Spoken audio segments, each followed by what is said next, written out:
Madame Sophie Valinande, bonjour. Bonjour, monsieur le journaliste. Je suis la porte-parole des enseignants des écoles primaires publiques dans le syndicat CNPP en sigle. Effectivement, cette situation nous préoccupe tous, mais nous regrettons de voir ou d'apprendre que notre gouvernement voudrait maintenant violer la loi de diminuer le salaire de quelqu'un.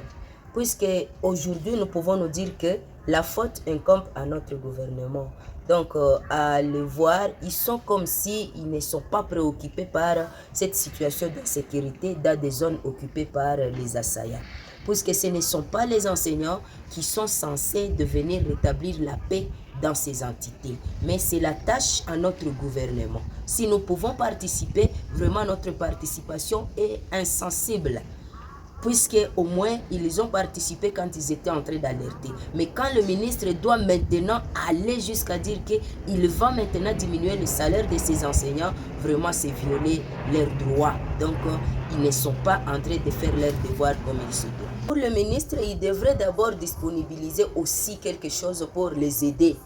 Voir si on peut même peut-être trouver des endroits où les caser pour qu'ils continuent à travailler. Mais nous disons que c'est un peu difficile puisqu'il y a beaucoup d'enfants qui ont abandonné les cours. Il y a aussi beaucoup d'enseignants, mais aussi il y a une très grande population qui s'est déplacée. Alors, l'apport de ces gens-là, c'est d'alerter ou de crier encore plus haut pour que celui qui a la responsabilité de rétablir la paix dans ces entités puisse faire le plus tôt possible, donc le plus vite possible pour que ces gens puissent regagner leur milieu et reprendre leur service comme il se doit.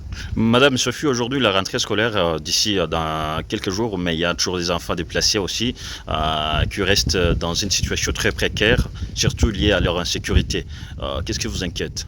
Ce qui nous inquiète est que nous sommes en train d'être comme si nous tournons le dos à ces enfants-là qui sont dans cette partie. Ou autrement dit, nous sommes en train de sentir comme si notre République serait maintenant divisée. Puisque c'est inconcevable, incompréhensible de voir que les enfants peuvent faire une année, 2 ans sans cours. Pourquoi? Parce que les milliers, les endroits, les régions sont occupées par les assaillants. Donc, pour compatir avec nos enfants, nos camarades enseignants et toutes les familles déplacées, nous sommes en train de nous dire que cette rentrée n'a même pas raison d'être si réellement nous disons que notre Congo, notre bon pays restera individu. Donc nous devrions parler même langage tous comme syndicalistes pour que ces enfants aussi dans ces milieux puissent reprendre des cours au même pied d'égalité et au même moment que les autres. Mais c'est pratiquement impossible puisque jusqu'à 16 heures, il n'y a pas de paix qui est là, il y a toujours les rebelles qui occupent ces milieux. Il y a presque des années blanches dans ces écoles. Vraiment, c'est presque 2 années et voilà, nous allons encore commencer une 3e année. Madame Sophie Valinande, je rappelle que vous êtes porte-parole de la CNPP au Nord Kivu. Merci d'avoir répondu à nos questions. Merci aussi de nous avoir donné l'opportunité de compatir avec nos camarades.